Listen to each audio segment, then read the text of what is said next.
दोस्तों आज से हम एक न्यू सीरीज स्टार्ट करने जा रहे हैं जिसकी स्टोरी लाइन बहुत ही ज्यादा बढ़िया होने वाली है। इस सीरीज में हमें लीजी नाम के एक बंदे की कहानी दिखाई जाएगी जो कि एक बिल्कुल नॉर्मल सा बंदा होता है, लेकिन अचानक से वो एक दिन सीधा हीवन में जाकर पहुंच जाता है। वहां जाने के बाद उसे पता चलता है कि हीवन तो पूरी तरह से बर्बाद हो चुका है। तब हीवन का जो गार्डियन बीस्ट होता है वो लीजी को ऑर्डर देता है कि तुम्हें यहाँ से फैंटेसी वर्ल्ड के अंदर जाना है जहाँ पर कल्टिवेटर रहते हैं। वहां जाने के बाद तुम्हें बहुत ज्यादा पावर को गेन करना पड़ेगा। जब तुम इतने ज्यादा पावरफुल कल्टीवेटर बन जाओगे कि तुम वहां पर दोबारा से हेवन को पहले जैसा तैयार कर सको, तो उसके बाद ही तुम यहाँ से अपने रियल वर्ल्ड में जा पाओगे, वरना तुम हमेशा के लिए कैद हो जाओगे। इसलिए लीजी एक बहुत ही खतरनाक भरे सफर के लिए निकल जाता है जहाँ पर उसे खुद की पावर को बढ़ाना है और खुद को इतना ज्यादा पावरफुल बनाना है कि वो एक गॉड लेवल पर जाकर पहुंच सके, जिसके बाद वो खुद से ही हेवन को तैयार कर पाएगा। यही कहानी हमें इस सीरीज में दिखाई जाएगी जो कि बहुत ही ज्यादा बढ़िया होने वाली है। तो चलिए एपिसोड 1 को शुरू करते हैं। तो एपिसोड 1 की स्टार्ट में हमें लीजी को दिखाया जाता है जिसके सामने कई सारे लोग आ चुके थे। यहाँ पर आने के बाद वो उससे फाइट कर रहे होते हैं। लीजी भी वहाँ पर उनसे फाइट करता है, जिसके बाद वो हमसे कहता है आप लोग सोच रहे होंगे कि मैं अचानक से यहाँ पर कैसे आ गया, क्योंकि मेरे कपड़े तो ह्यूमन के वर्ल्ड के हैं लेकिन मैं भी कल्टीवेटर के वर्ल्ड में पहुंच चुका हूँ। तो लगता है कि आपको मेरी हिस्ट्री बताने का टाइम आ चुका है। तो ये बात है आज से कुछ टाइम पहले की, जब मैं अपने हाई स्कूल में पढ़ता था। वहाँ पर मुझे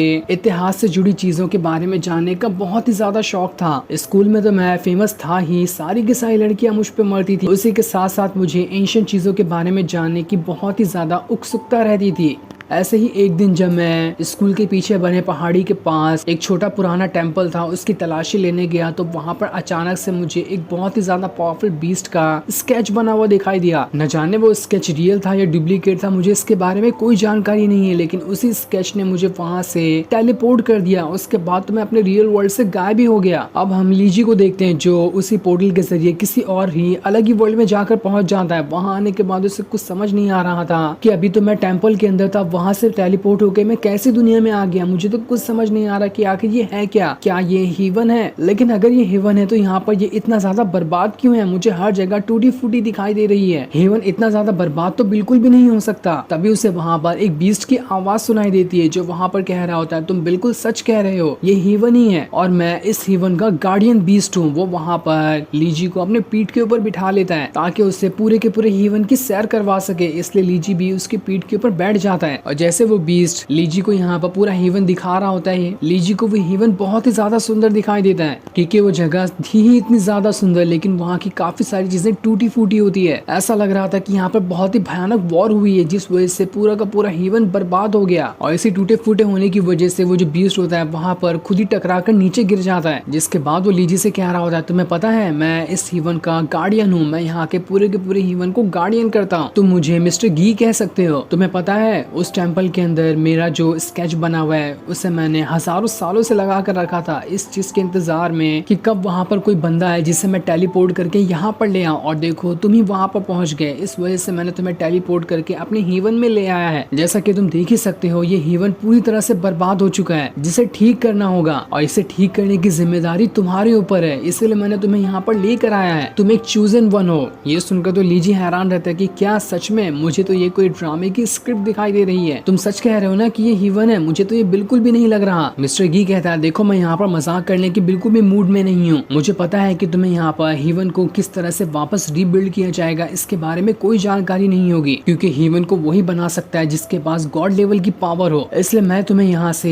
एक कल्टीवेशन वाले वर्ल्ड के अंदर भेज रहा हूँ। वहाँ जाने के बाद तुम्हें अपनी कल्टीवेशन पावर को बढ़ाना है। तुम्हें जानना होगा कि कल्टीवेशन किसे कहते हैं और किस तरह से अपनी पावर बढ़ाई जाती है। अगर तुम वहाँ जाने के बाद खुद को इतना ज्यादा पावरफुल बना लो कि तुम गॉड लेवल पे पहुंच जाओ, तो उसके बाद मैं तुम्हें यहाँ पर वापस ले आऊंगा। तब तुम्हें यहाँ पर आकर इस हीवन को फिर से पहले जैसा बनाना है। अगर तुम ये काम कर देते हो तो इसके बाद मैं तुम्हें तुम्हारे रियल वर्ल्ड के अंदर वापस भेज दूंगा। और अगर तुम यहाँ पर गॉड लेवल की पावर को हासिल नहीं कर पाते हो तो मैं हमेशा के लिए तुम्हें ना ही हीवन में रखूंगा ना ही तुम्हारे रियल वर्ल्ड के अंदर रखूंगा, बीच में ही फंसा कर रख दूंगा। तुम यहाँ पर मेरी बात को इनकार भी नहीं कर सकते क्योंकि यहाँ से बाहर जाने का रास्ता भी सिर्फ मुझे ही पता है। वो उसे वहाँ पर एक बुक भी देता है जिसके अंदर लिखा होता है कि किस तरह से यहाँ पर हेवन को बनाया जाएगा, लेकिन इसे बनाने के लिए उतनी पावर भी चाहिए जो अभी लीजी के पास बिल्कुल भी नहीं है। मिस्टर गी कह रहा होता है इस सफर में तुम्हारा साथ एक सोल देने वाला है जिसका नाम श्याओ की है। वो तुम्हें हर जगह पर गाइड करेगा कि तुम्हें कैसे आगे बढ़ना है, कहाँ जाना है और किस तरह की मुसीबत का सामना करना है। वो तुम्हारी मदद भी करने के लिए तैयार रहेगा। लीजी को यहाँ पर कुछ समझ नहीं आ रहा था कि आखिर मैं किस तरह की दुनिया में आकर फंस गया। मैं तो अच्छा भला अपने रियल वर्ल्ड में था। जिसके बाद मिस्टर गी जो होता है वहाँ पर एक पोर्टल बना देता है, जिस पोर्टल के अंदर सीधा लीजी वहाँ पर जाकर गिर जाता है और अब वो यहाँ पर से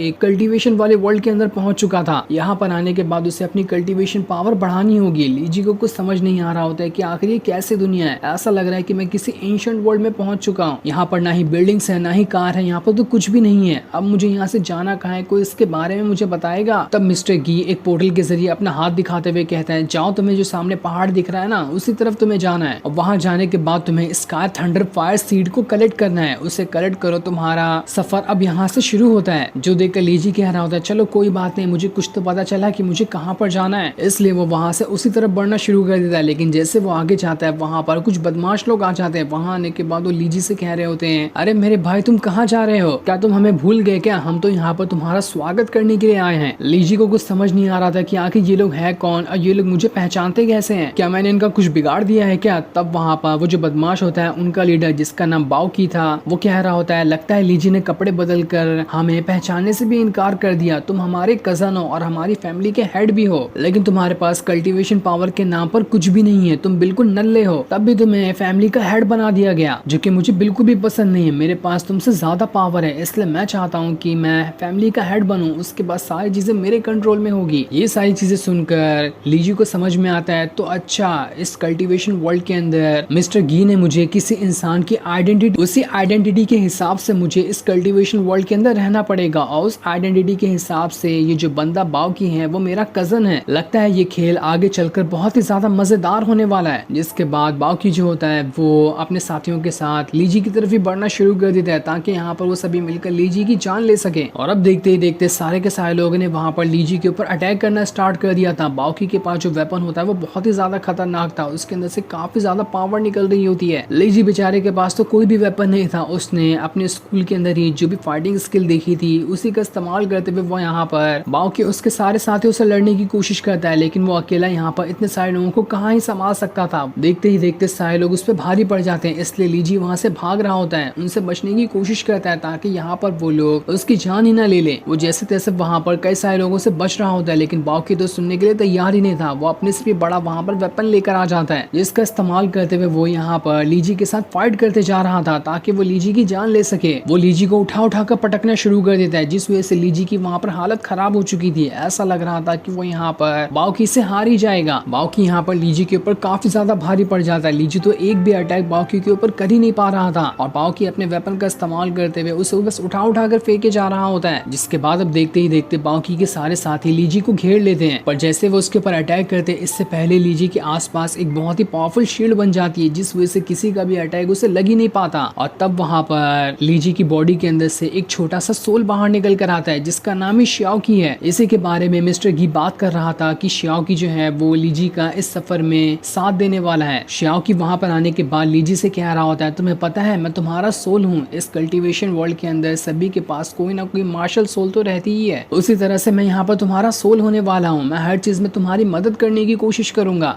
मेरे पास यहाँ पर बहुत सारे वेपन भी हैं जो आगे चलकर तुम्हारे काम आएंगे ताकि तुम दुश्मनों से मुकाबला कर सको। जो देखकर तो लीजी एकदम ज्यादा हैरान रह जाता है कि चलो कोई ना कोई तो मेरे साथ आया जो मेरी इस सफर में मदद करेगा, ये तो बहुत अच्छी बात है। वो श्याओकी से कहता है लाओ जल्दी से मुझे कोई वेपन दो ताकि मैं इन सारे के सारे बदमाशों को यहाँ पर सबक सिखा सकूं। लेकिन तब बाओकी जब वहाँ पर श्याओकी को देखता है अपने साथियों से कहने लगता है देखो इस बचकाने को उठा लो, इसके पास बहुत सारे वेपन होंगे जो हमारे काम आने वाले हैं। इसलिए सारे के सारे लोग वहाँ पर श्याओकी और लीजी को पकड़ने के लिए उसकी तरफ ही बढ़ना शुरू कर देते हैं। ये देखकर श्याओकी वहाँ पर एक पोर्टल बनाने लगता है ताकि उसके अंदर से कोई बढ़िया वाला वेपन निकाल कर उसे लीजी को दे सके, जिसकी इस्तेमाल करके वो यहाँ पर सारे के सारे बदमाशों को सबक सिखाएगा। लीजी को तो लग रहा होता है कि यहाँ पर श्याओकी एक बहुत ही ज्यादा ड्रैगन स्लेइंग स्वॉर्ड बाहर निकाल रहा होगा जो कि आग उगलने वाली स्वॉर्ड होगी और उसका इस्तेमाल करते हुए मैं सारे के सारे लोगों को यहाँ पर हरा सकता हूँ। लेकिन श्याओकी जो वहाँ पर वेपन निकालता है वो कोई स्वॉर्ड नहीं बल्कि एक छोटा सा ईंट का टुकड़ा होता है। उसी ईंट को यहाँ पर उसने निकाल कर लीजी को दे दिया था ताकि उसकी मदद से लीजी यहाँ पर बदमाशों को हरा सके। लीजी को तो कुछ समझ नहीं आता कि मैं इस ईंट का क्या करूंगा, ये मेरे थोड़ी ना काम आएगी इन सारे बदमाशों से लड़ने के लिए। लेकिन तब भी जैसे वो वहाँ पर उस ईंट का इस्तेमाल करता है, उसे पता चलता है कि कोई मामूली ईंट नहीं बल्कि एक हीवनली पावर वाला स्टोन है जो कि बहुत ही ज्यादा खतरनाक है, कई स्वॉर्ड से भी ज्यादा पावरफुल है ये। वो जैसे वहाँ पर उस ईंट का इस्तेमाल कर रहा होता है, उसके सामने तो कोई भी नहीं टिक पाता। वो सभी के ऊपर उस ईंट को उठाकर फेंक रहा होता है जैसे कोई भी लीजी के ऊपर अटैक करने वाला होता। इससे पहले ही